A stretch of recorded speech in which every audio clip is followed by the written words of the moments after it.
Hello, my name is Jackie Cockwell and welcome to Jackass Cockwell's first YouTube video. Today in my first YouTube video, I will be talking about my latest painting, which is a bee that's behind me. Why I'm making a YouTube channel, what I hope to achieve, my goals in terms of art.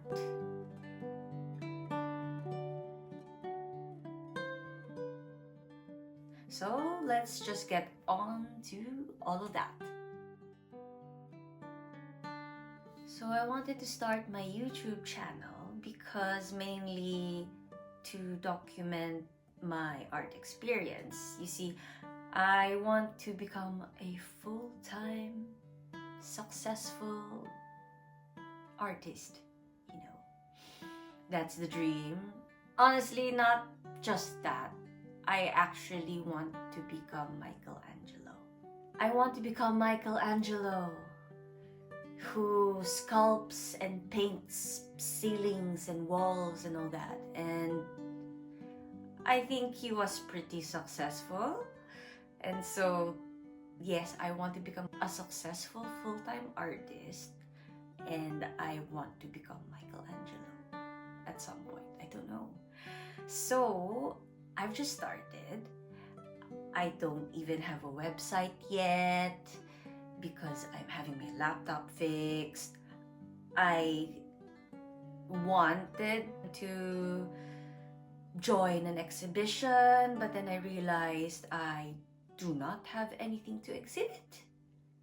So the first step in all of this is to paint on a lot of canvases, and this painting is my first of many, hopefully. Yeah, because most of the things that I have that are already painted are mostly on my sketchbook, and so I need to be able to paint on canvases so that I can join the canvases on an exhibition and finally be one step closer to my goal, to be a full-time, successful artist and one day become Michelangelo, learn how to sculpt and all that. But let's not get ahead of ourselves. There are levels. There are levels to becoming successful, and I have this dream. So yes, my goal is to become a successful painter, a successful full-time artist, and that is what I am going to document my journey to becoming just that. But success for me is, one, to always be improving in terms of art, to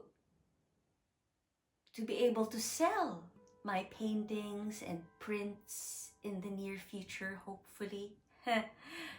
And 3, to be able to do what I love and earn from it, which is painting. Yeah. And also be able to exhibit my work so other people can see my paintings. That's the dream. That's the dream.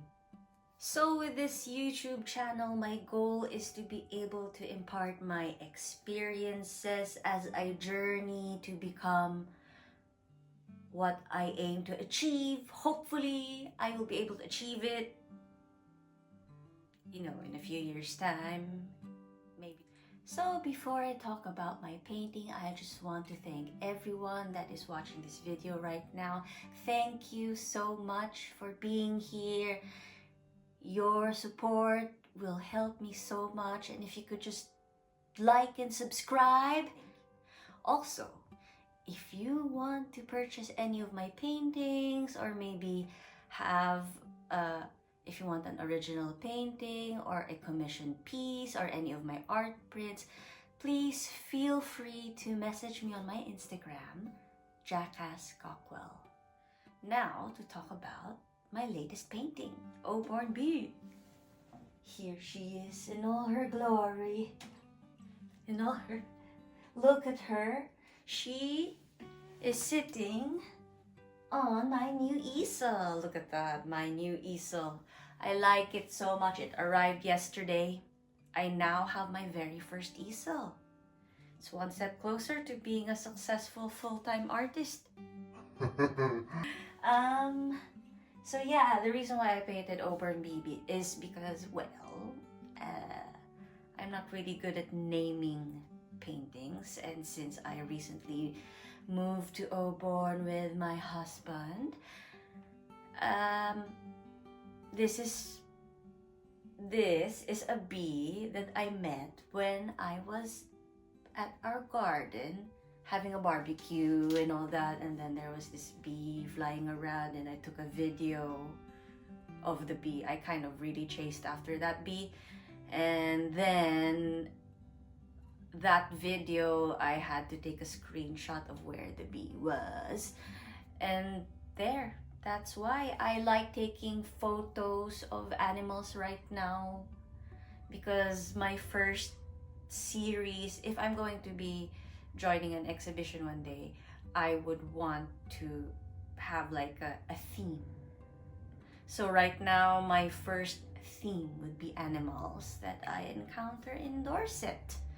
So this is my first it should have been the chicken, but I'm not going to talk about the chicken painting because I painted that on the sketchbook, and this is my first one on the canvas. So the bee is taking the first of my animal series. Can I take it off? Right. There we go. There she is. Look at that. Wow. Whoa. I love it. Look at that. Oh, how nice. Look at the bee in all its glory. Painted by me. How did you know that Michelangelo was a poet? Well, I don't want to be a poet. Yeah, so that's my painting. Look at the bee. There you go. How? Oh. Yes, and I signed it as well. And I wrote this at the back. Look. Ta-da! I signed it. That's so nice. Oh, it's number 4. Because the first 3 paintings that I did on a canvas, well, this is the 4th. This is the 4th painting. The first 3 are not part of the series because I don't have them anymore. Well, I do. I have the 2, but I don't know. This is what I want to showcase first. Right, so there it is. My bee. Go back to your new easel home. Alright, so my reference photo for this is, you know, a screenshot of the video I took of the bee. And as you can see, it's green. It's just, I don't know if it's chromatic aberration and all that, but you know, it's just so green. That wasn't the vision that I had in mind, you know, when I was taking the video. Like, oh, it's gonna be lovely, it's gonna be great, and then this is the reference photo. So my approach to how I was gonna paint it was first to make the bee pop, because it's, if you see how it's sort of just at the back of the photo, yeah, because that's where it's flying in real life. So I wanted to make the bee more forward, you know, to pop. So that's why, that's one of my ideas on how I was gonna paint this bee. For the background, I wanted to paint it in a way that it wouldn't be so busy. I mean, it's busy, but I wanted it to not really compete with the bee. I wanted it to express depth, I'm really into depth and perception right now. You know, I like learning more about it, and so my approach to this is sort of from the back to the front. You know, you'll be able to see where there's the backer, darker version of the plants, and it will just move forward. I wanted to express that and also still keep it like it's still a background. I know it's where the bee's flying, but ultimately I wanted the bee to be a star. I mean a bee, but the star of the show, you know? So that's what I wanted. I wanted to keep the green tinge of the background a bit. Just so that there's harmony in the background, but I wanted the bee to stand out a little bit more and pop. So that's my approach. That was my vision, to sort of, I was photoshopping the reference photo in my head, and I want the final product to be better than the reference photo. That was my goal. So there, that's why the underpainting was green. Just so that you know, when you paint, you make it as you paint layer after layer after layer, but then you will sometimes also still be able to sort of the underlying layer will sort of still shine through. So with an underpainting, it really helps harmonize everything. Also, it also helps me see the color in such a way that I kind of still tend to mix colors to the greenish side. I test it on the canvas usually. I test it and then decide whether it's too green or like too warm or too cool, or that's how I decide. And the underpainting that I did will help me make it coherent, just so that it will keep the greenish tinge there. Right, so going back to the underpainting, I also wanted to, you know, since it influences the way when you put the paint into the canvas with the underpainting, it sort of influences my eyes to see if it's warmer or cooler than it needs to be.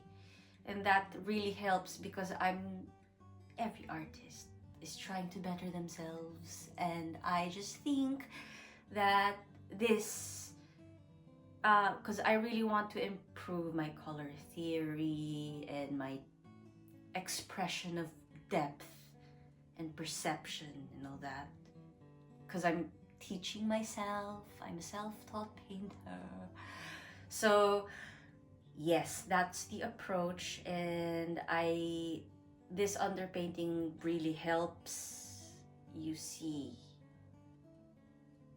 With that, since I am exploring the subject depth and perception right now, and I'm actually quite happy with how this turned out, because the goal was to be able to make the eyes drawn towards the bee and sort of lead the eyes towards the bee. Sort of like you're zooming into the bee, and I think that's why I like this, because it's sort of like dark to light. You know what I mean? So let's get on with the process of the painting. I like the approach of painting it section by section, right? I usually start from back to front. The furthest thing that you can see in that reference photo, I usually start from back to front. and then the subject will be the last one. I don't just paint the subject first because I just like to paint the background, everything else first, and then leave the star to be painted last.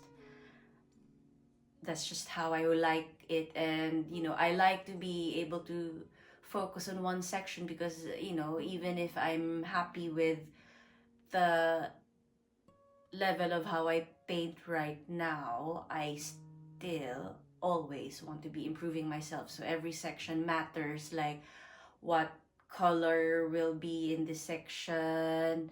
And then also, the reason why I like to paint from back to front is because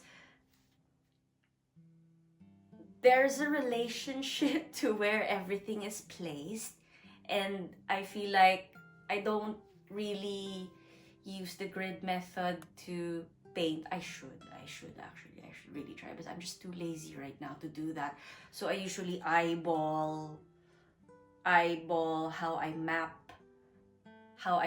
the painting, after the underpainting. I'm mapping out where everything is first. And in this painting, I'm sort of looking at the shadows and just mapping it out like a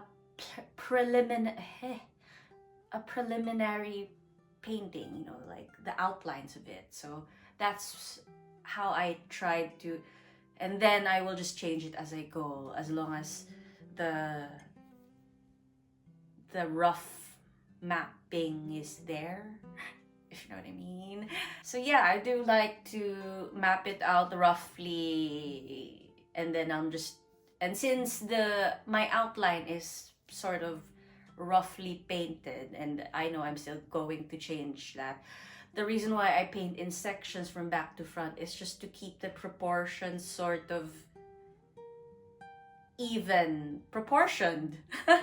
And if you paint from back to front, then you're going to paint, my approach would be from the back, and then what's to that side, to the side of that, what is to that side. You sort of layer it in subjects, in sections. That's how I did it. So it's easier for me. I did a painting that I did the exact opposite, that I painted the front first, the subject first, and then the background came last, just to see whether I would like that approach better, or if I would like this method better. And I do. I just cannot believe how much green there is in this painting, really. There were a lot of green shades that I had to be mixing, especially at the first part. I was itching to paint the bee first because this is Oborne bee.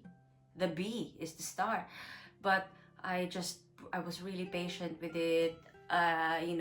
Every section is a different green, so that I will be able to express depth and perception. Depth mainly. Originally, I wanted to blur some parts of the painting, to express more depth, but sometimes I just really get lost with how I paint. Sometimes when I'm painting, I really get into it.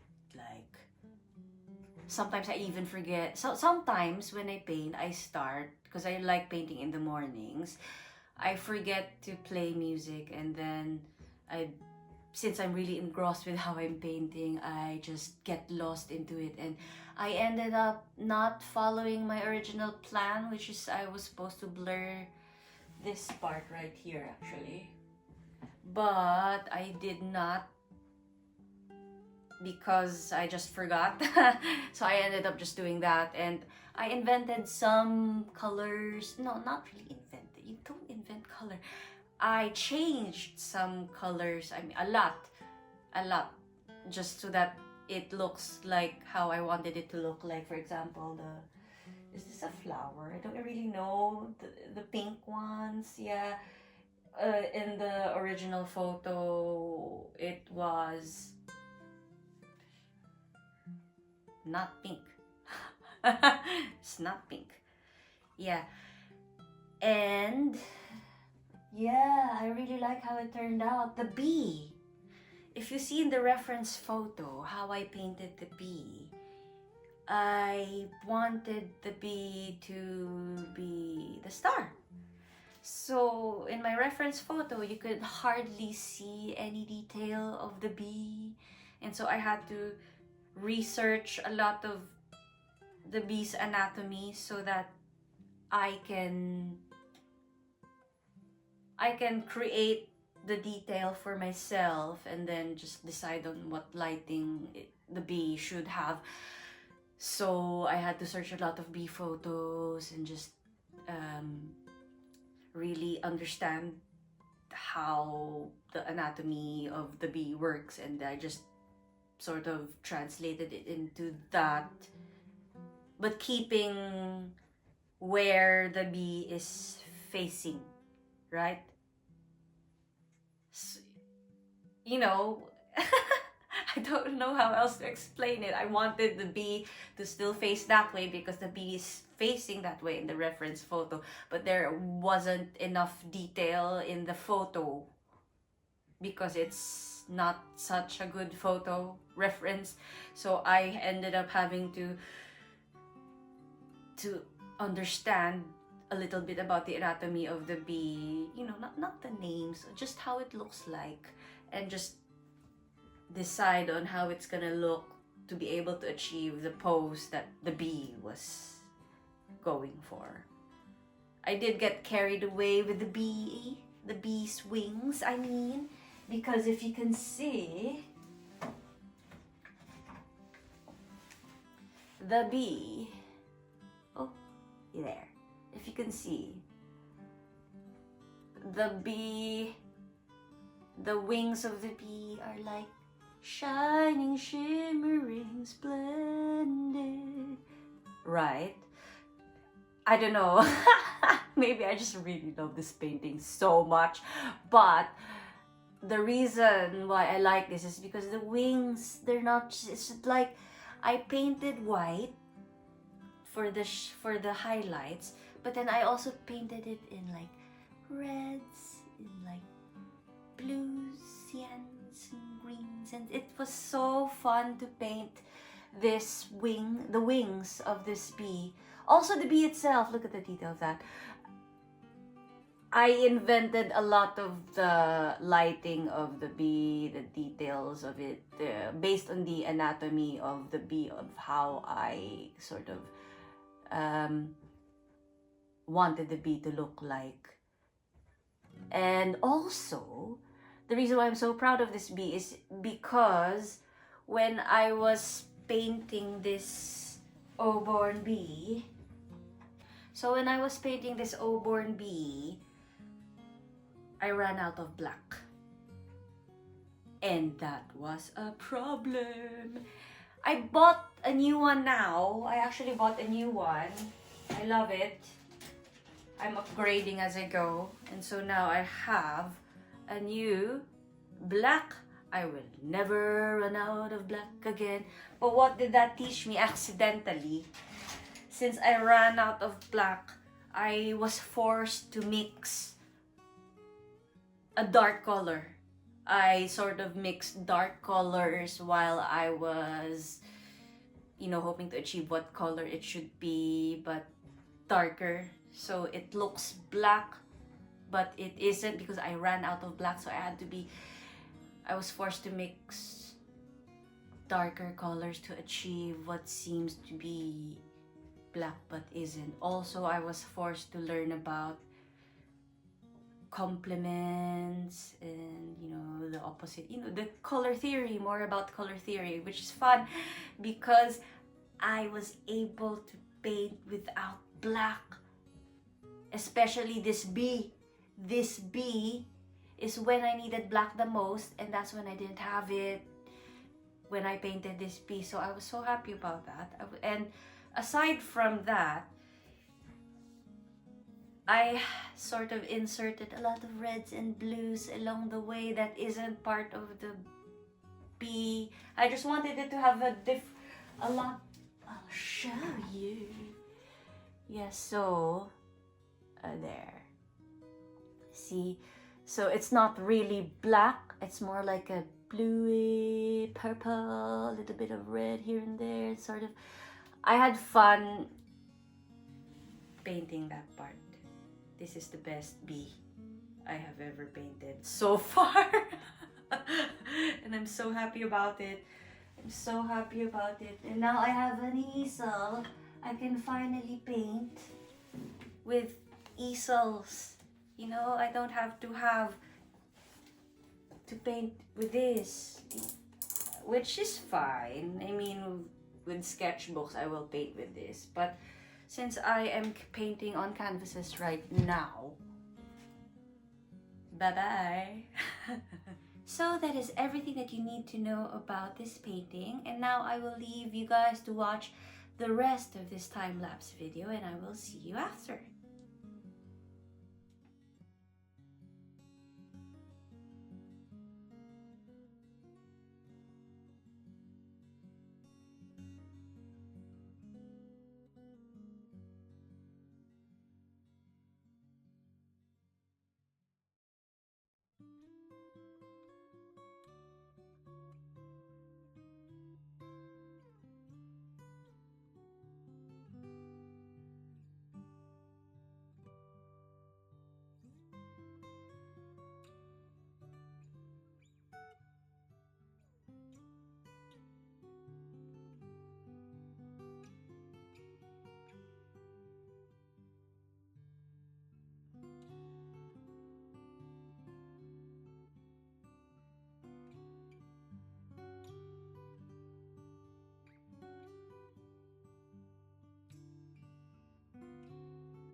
well, this is the end of the video. If you have comments, questions, suggestions, please feel free to pop it down the comment sections below.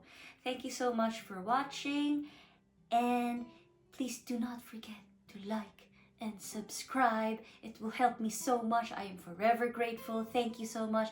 Now I will be starting a new painting and hopefully see you in the next one. Thank you. Bye.